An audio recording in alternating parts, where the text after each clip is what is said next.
Mental Health Matters Thursday. Johanse IODK joins me, behavioral change specialist. He's on the Zoom line as per usual, and we get into our deep discussion this morning. Very interesting topic ahead. Are you a leader or a manager? Good morning, Johanse. Welcome. Good morning, Jason. Good morning to everyone viewing. You know, I've always heard there's a distinction, there's a clear line in the sand between leadership and those who manage well. Walk us through this most interesting topic this morning. All right, so quick definition or simple definition, a leader is someone who is proactive and also inspires change, thinks about change.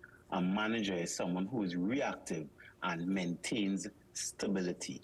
Now, with that simple definition, we could apply it, one, to your life. So we're going from micro level to macro level. You could apply it to your life.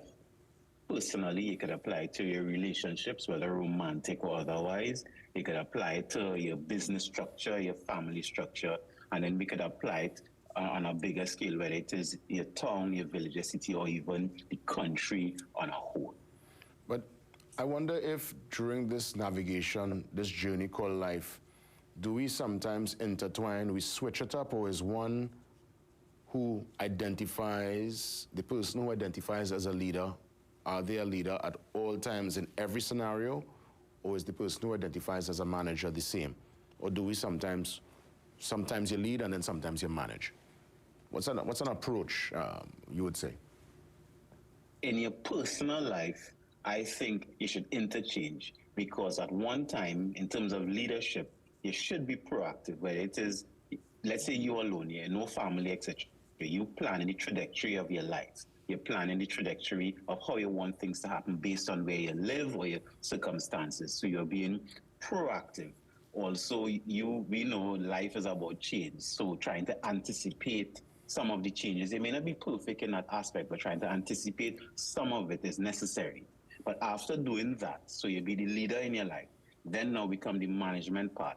Now, when you put things in place as the leader, the manager now have the tools to use it. So this is you now being the leader and the manager. You create some of the tools to mitigate change, to mitigate unexpected things, and also you're executing these systems to maintain stability. So that's personally, you could interchange in it too.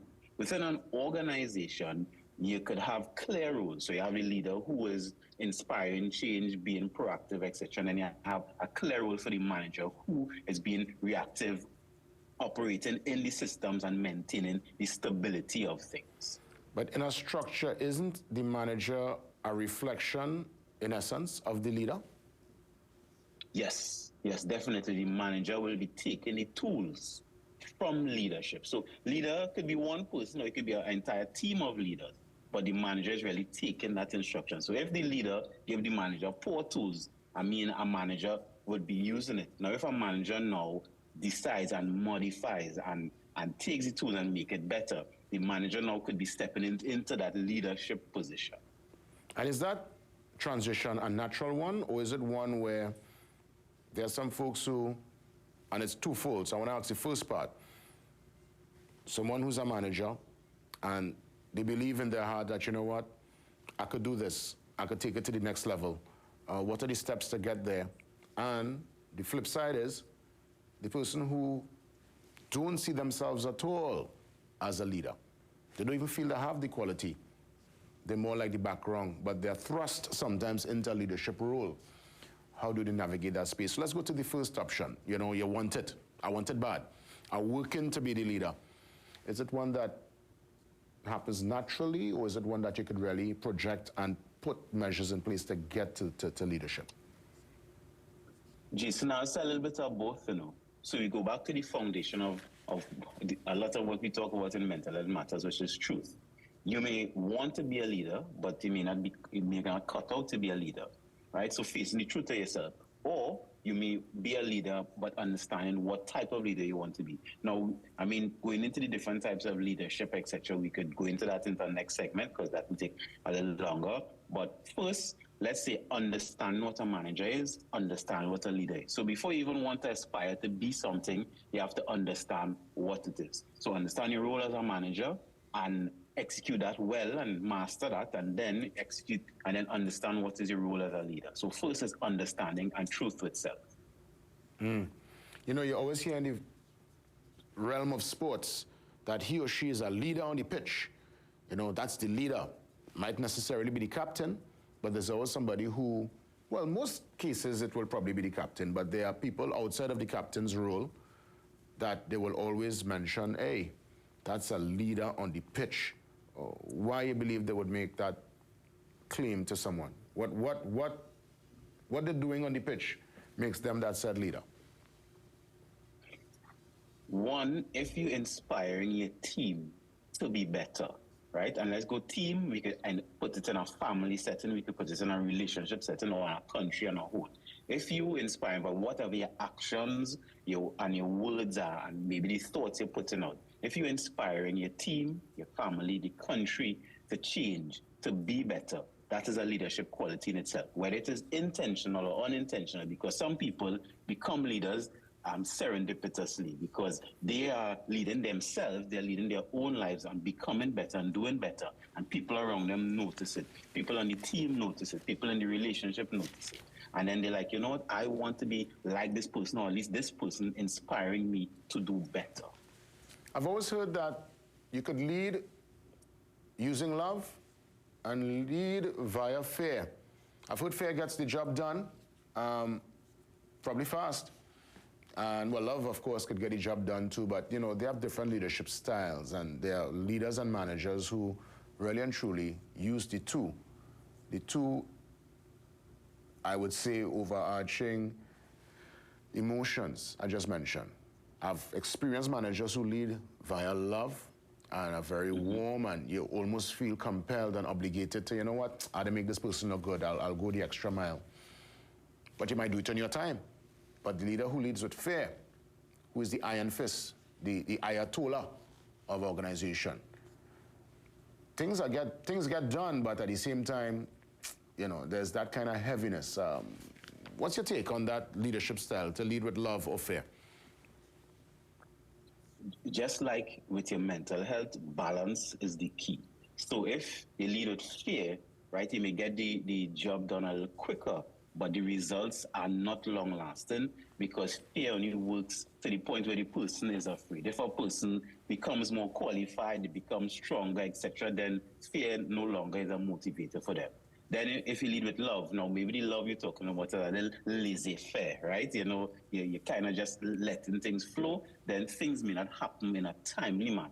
So you're coming in between, because you can lead with love but still be firm, not necessarily harsh. You can lead with love and still be assertive. So it's not necessarily aggressive or passive, but being an assertive leader, so in between. And that's also with your life. Sometimes people in their life lead themselves with fear, well, are afraid to be poor, are afraid of this and afraid of that, and put things in place and look very productive. But they always have that fear in the back of their mind, which degrades their mental health. And then some people, same way with quote unquote love, but kind of laissez-faire with their own self. If Friday fall on a Thursday, it don't really matter and they may not get things done. So whether it is on an organizational level or personal level, trying to bring it in the middle is key. So I want to bring another angle to fear. There are many leaders, or even managers, because both roles are very important. They're quite afraid of losing their position, so they put stumbling blocks, and they keep folks arm's length from their particular role and function. Now, to me, I see leadership as a chance to serve. I see leadership as a chance to create other leaders. If me, Jason Williams, as a leader, I look back and I realize I'm able to create leaders, and they probably come next to me and even surpass me, I think I've done my job, you know. That's the way I see it. But obviously, you know, not everyone sees it that way. There are many who, when they're in that role, they're top of that mountain, the managerial mountain or the leadership mountain. That's where they want to stay. What's your take on that, Yuanse? Jason, I definitely agree with you. And actually, when you say that, it's a bit of a pet peeve of mine, oh God, boy. We just want things to be better. You want things to be better in your life. You want things to be better in your home, your family, in organizations, in the country in general, right? To me, sometimes it doesn't really matter, leader, manager, follower, etc. All of us take different roles at different times. But if we're on the same page, to just get things better. But I mean, nobody perfect. I myself not perfect. All of us have egos, trauma, things from the past that influence us. So to influence what kind of leader we'll be, what kind of manager we'll be. And then sometimes those things come in the way. So we're going back with truth. If the aim is to do something positive, is also on the job or the part of the manager or even the followers. If they realize the leader, the leadership, not doing what they want, or they're not feeling inspired to change, or they're not going along a positive line, it's their job now to either overthrow the leader, get rid of the leader, become the leader themselves, right? And do what is necessary for the good of themselves, the good of their family, the good of the organization, and even the good of the country on a whole. Yohanse, as always, I'll give you a chance to put your closing statement in as we wrap things up this Thursday morning. There's a difference between a manager and a leader. And personally, in your life, you take two different roles. Understand the difference. A leader is somebody who is proactive and does change, and a manager is somebody who is reactive but maintains stability. Don't make life complicated, because even though life is not easy, it's really not that hard. Thank you for listening. Thank you, as always, Yohanse IODK. Mental health matters, very impactful topic this morning. Have a great one, Yohanse. Same to you, Jason, and everyone viewing. Later. We take a pause and we come back with the weather update and our birthday shout. Stand by.